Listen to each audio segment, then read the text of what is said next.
All right, and here we are. We are live, coming to you now from my car. I usually don't do these. All right, so my name is Tiffany Jaye, and I wanted to do something different. I'm gonna incorporate my music into a few things that I like to talk about or that I like to view. So I have recently just finished watching 3%, which is a Netflix series, and it is, I don't know if this is the proper way to call it, but I'm just going to say Brazilian based. It's in Portuguese, and basically I just kept the original language on there and I did the English subtitles, and I wanted to just do a few recaps. I want to do this for several series because I just finished watching 3%. I just finished watching Altered Carbon and something else. I can't remember, but I'm going to go through and I want to do something different. I don't necessarily want to go through the entire series and say, hey, this is what happened. This is what it is. I will say, if you haven't seen it, there'll probably be spoilers because I'm going to mention people's names and maybe a few things that happen if you don't know what's going on. But yeah.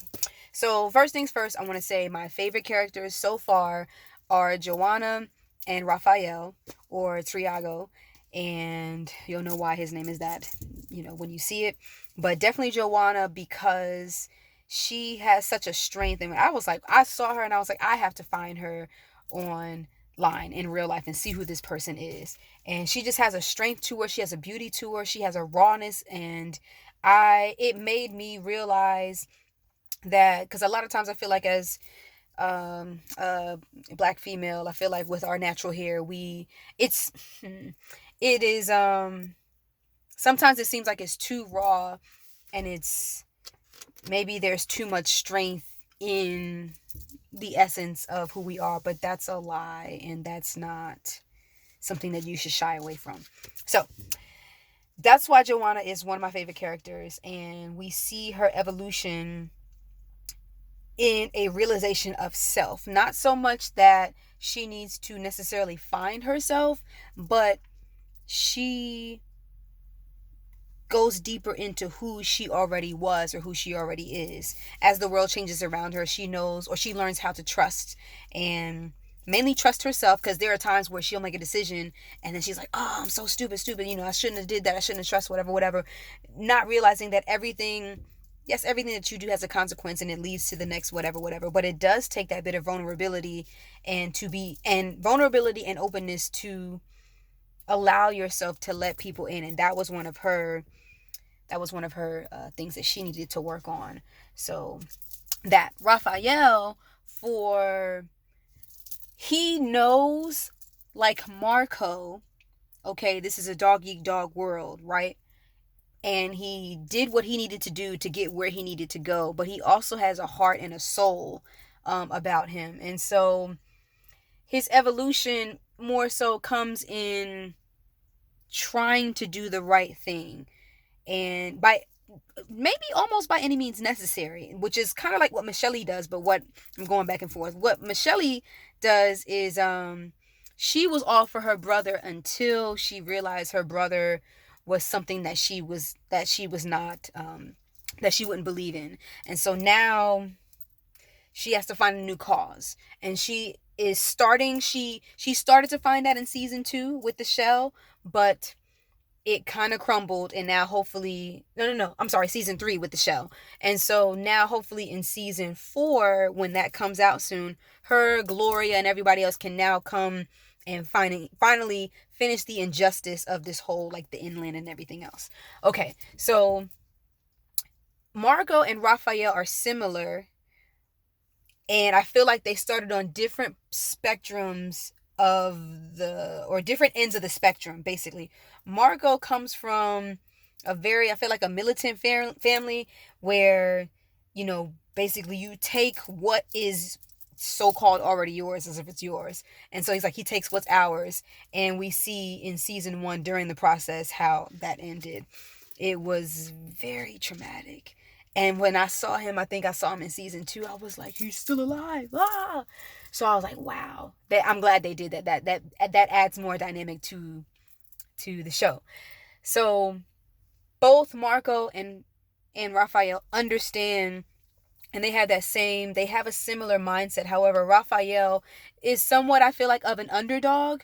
You know how some people who are stronger and they can use their strength. They're strong and they're smart, but they can use their strength to I don't want to say bully people around, but kind of get what they need, because you do kind of need muscle to you need muscle.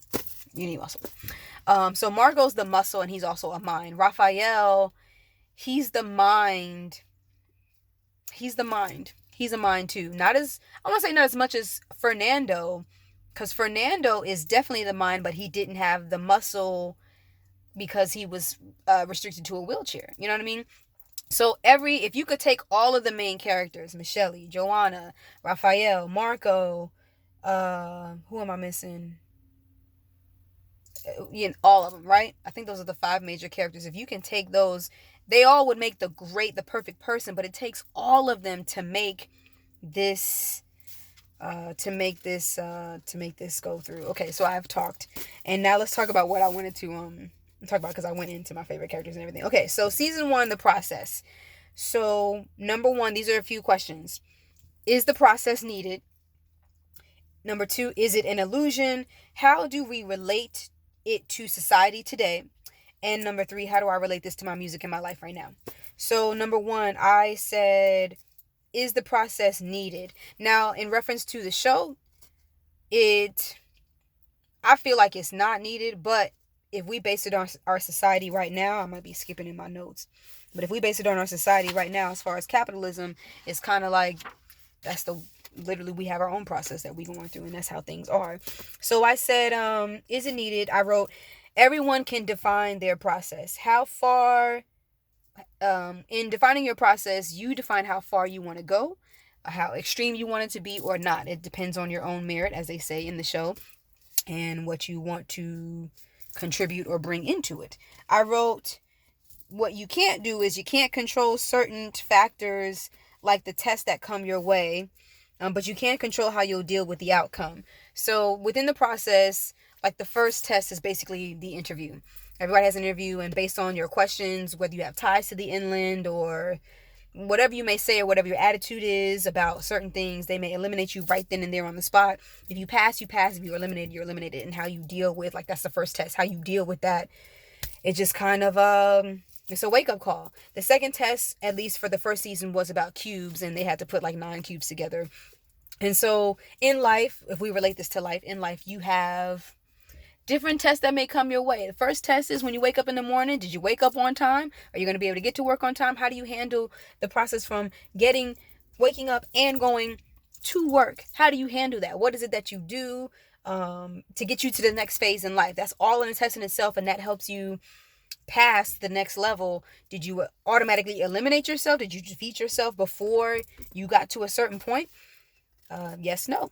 So even as I'm speaking this now, I'm thinking, if I can take each moment in each section of my day as a test, and do I pass it or not? And how can I create a different, as one of my friends would say, a different loop, and do better the next go round once I get another chance. Okay, so I wrote, you can't control it, right?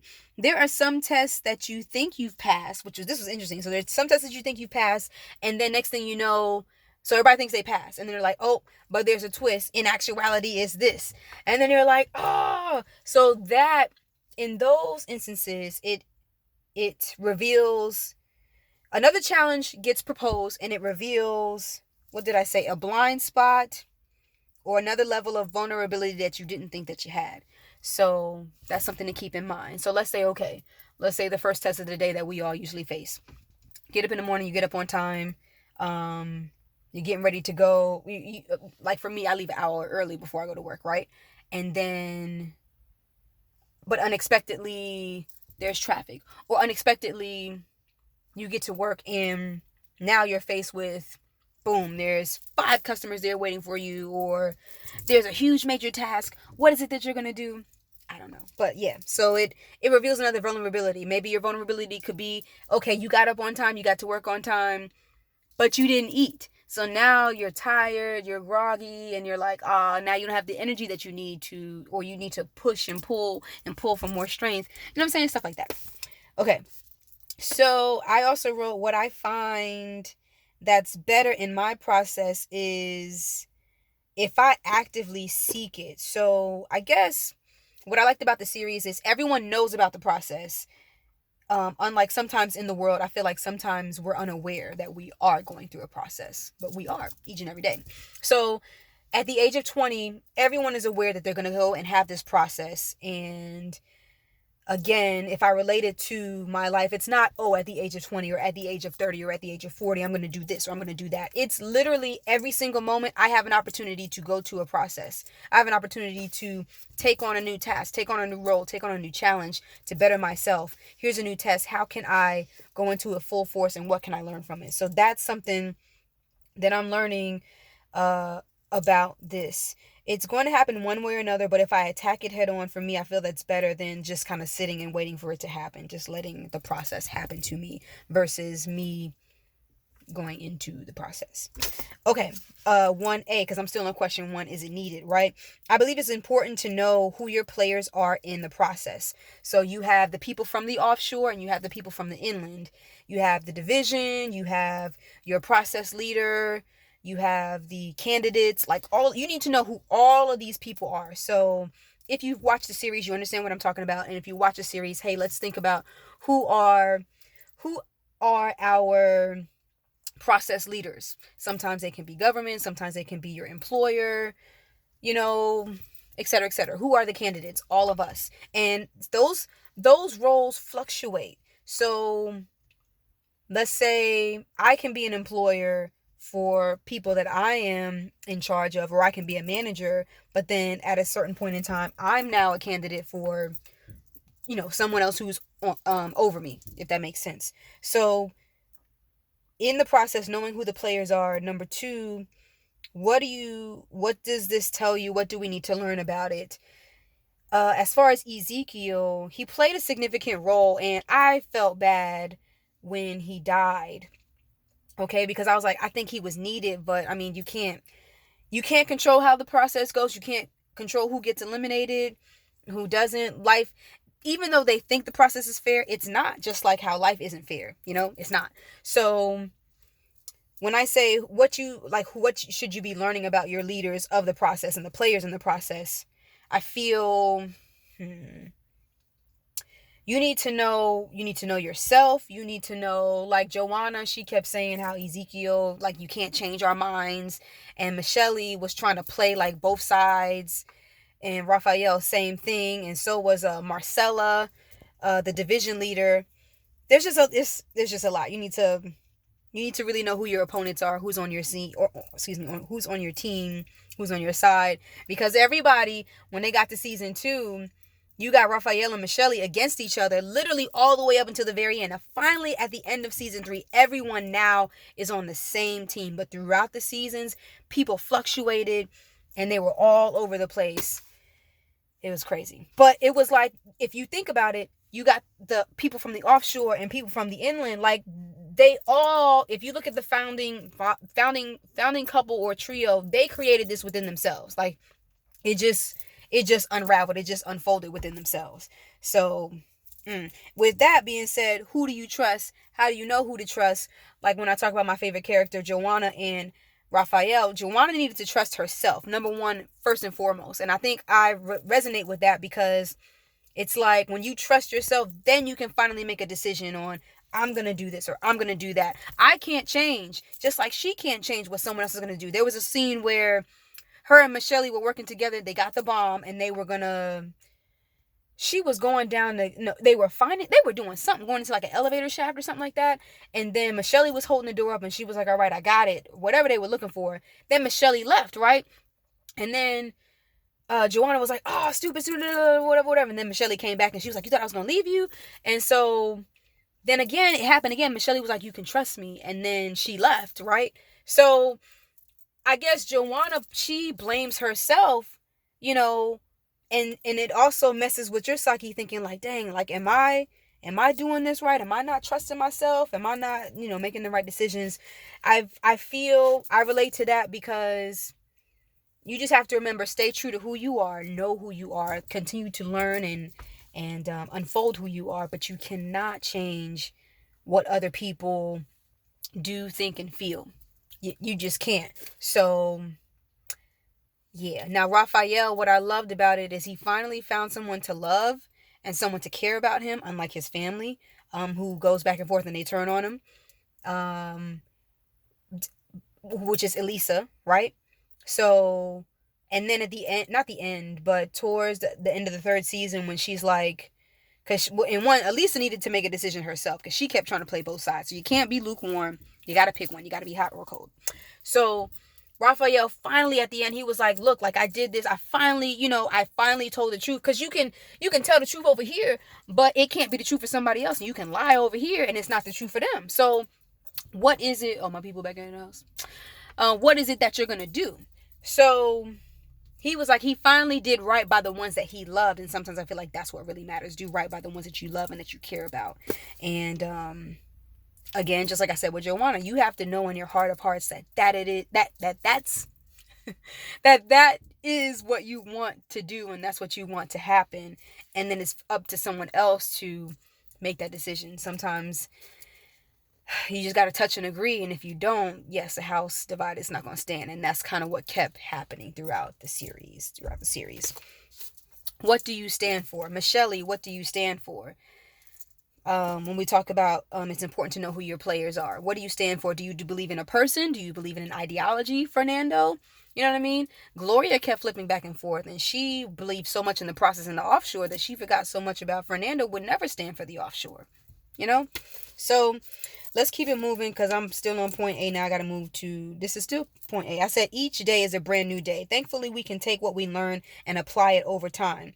But each test in the process is a single moment that matters that you have to, okay, so what I'm trying to say is, what am I trying to say? Each moment is a brand new day. I guess what I'm trying to say is you can't, like yesterday is gone. Even, we're being on here for almost 17, 18 minutes. 2 minutes ago is gone. I can't hold on to what happened. If I've been eliminated, if something was wrong, if something happened, it's done. And it's over with. I can only move forward and I can only live in this particular moment. And so what I am thankful for is the amount of time that I've been blessed to actually have to try again, to learn from it, to do it over if I were to have it come back full circle and repeat itself. So that is what you can say. You can learn from each test and each process. If you are eliminated at such point, then your path changes and you go over here. And now you need to figure out, okay, so now that I'm over here, how can I make this better for this situation now that I'm not over here? You constantly have to adapt and evolve and grow. We are finally on point number 2. Point number 2, the question was, is it an illusion and how do we relate it to our society today? So I felt when you feed yourself the lie, this is the hardest thing. This is what I dealt with all last year. When you feed yourself the lie, you're not able to see what reality is. You're not able to see people for who they actually are because you keep feeding yourself the lie. Stop it. Stop it. And here we will break into our musical segment. There was something I wanted to sing. Baby, he'll go. Maybe he'll stay. She doesn't know.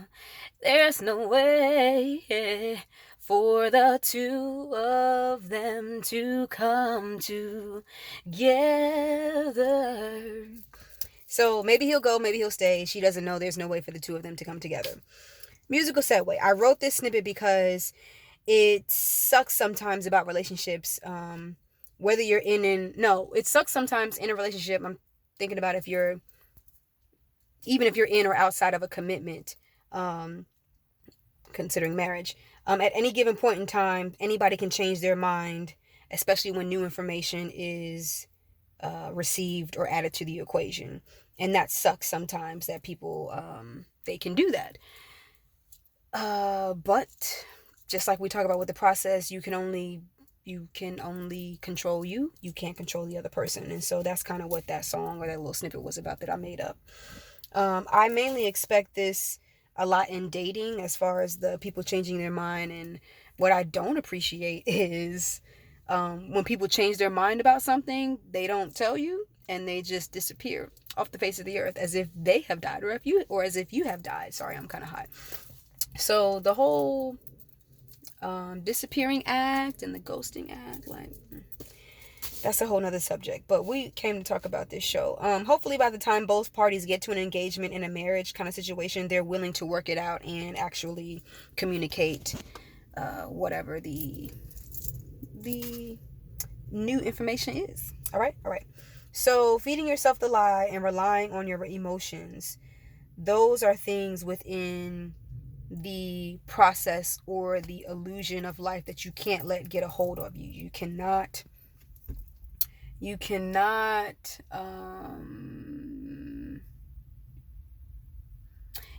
let your emotions take over. That is something that is very hard. You can have people that you vent to. You can have a certain moment in time when you express, but you have to get it under control. You've seen in the process several times in the series. There were about 2 people, I think. There was one guy who threw himself. There were 2 people, actually. At the beginning, season 1, somebody threw themselves over the balcony. And to me, I saw that as he was just trying so desperately to be with the candidates. Because he was like, no, I'm not eliminated. And then you have Octavio, if I'm saying it correctly, in season 3, when he was about to slice Michelle. And he was eliminated, same thing. So you can't let your emotions get over you. You gotta calm it down, or else it can overtake you, and that's a bad thing. Number 3, how does this relate to my music today?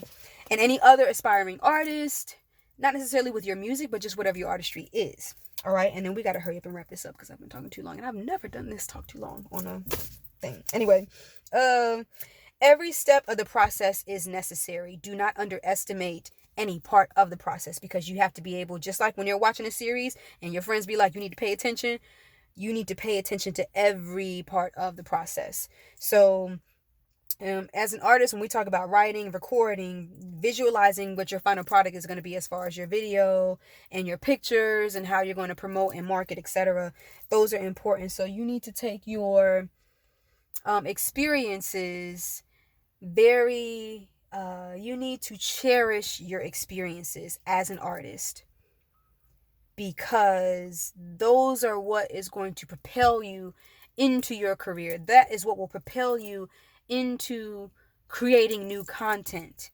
It sucks and it hurts. I remember watching the 5 Heartbeats, and Duck, he was like, it was something about he's going to continue to go through things because he still has, like, I might be mixing it up, but he was like, he's going to continue to go through things because there's more music to write or something like that. And I felt the same way.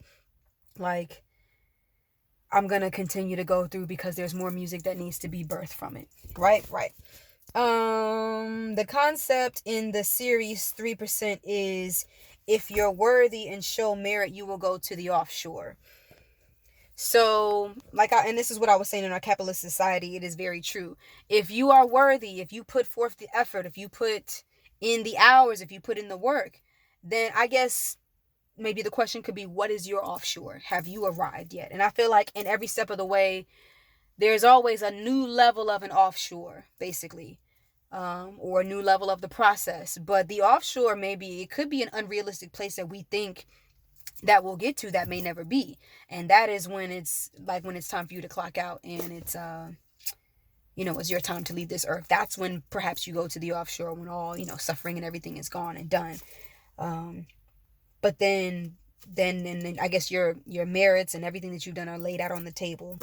I think I'm getting away from the subject, but as an artist, to get to that next level, you have to put in the work. You have to study. You have to do your research. You have to be consistent. Those are the things in relating to my music, as far as being worthy and showing merit. I think those are the things that matter. Making sure your quality of music, your quality of visualization are up to par, industry standard, things like that. I wrote, the hardest part of the process is time. And I'm not only talking about process as far as 3%, but process as far as like in life.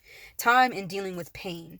I wrote, when you're in the moment, time doesn't stop, even though it keeps going, whether it's good or bad. And when you want to stay in the moment, like when you're having good moments, like when Raphael and Elisa got together, when they were on the beach, or when they were, making love in the room and things like that. Or same thing for Fernando and Michelle when they were in the process in those dorms. You know what I mean? There's never enough time for such a good time. But time is constant and it doesn't change. And so then what I wrote is, when you want to leave or when you want to heal, it seems like time is moving slow, but it's ever so constant. When people are, when they're dying or whenever whatever's going on, it just seems like time is moving so slow, but it's ever so constant. It really is. So time has been constant, and the only intensity is our emotions that change and make it seem like it's incomprehensible to or impossible to handle the pain. And so those are things that I'm diving into now, trying to figure out, how do I deal with this time and dealing with the pain. I feel like the older you get and the more that you go through, older people have a way of processing it differently and understanding this is a part of life. And some people, they have two ways or two things. They become bitter, or they become ever all the more compassionate. So we can possibly explore that in the next recap. I have said enough. This has been fun, and I want to continue to do this. So 3%, that is my recap so far of basically like all the seasons, season 1 through 3, and they're supposed to come out with a fourth and a final season. Make sure you check it out if you haven't seen it. It's an amazing season. My name is Tiffany Jaye. You can follow me at TJAYE Taylor. That's my website, that's my Twitter, that's my Instagram, and my Facebook. And I'll probably be blogging and also on my SoundCloud at soundcloud.com/TJAYE Taylor. You will get an audio stream of this content as well if you need to recall it and listen to it again. Or you can see my lovely face and be like, oh, there she is. All right, so make sure that you follow, subscribe, notification bell, etc. And I will see you guys next time. It has been a pleasure. Take care.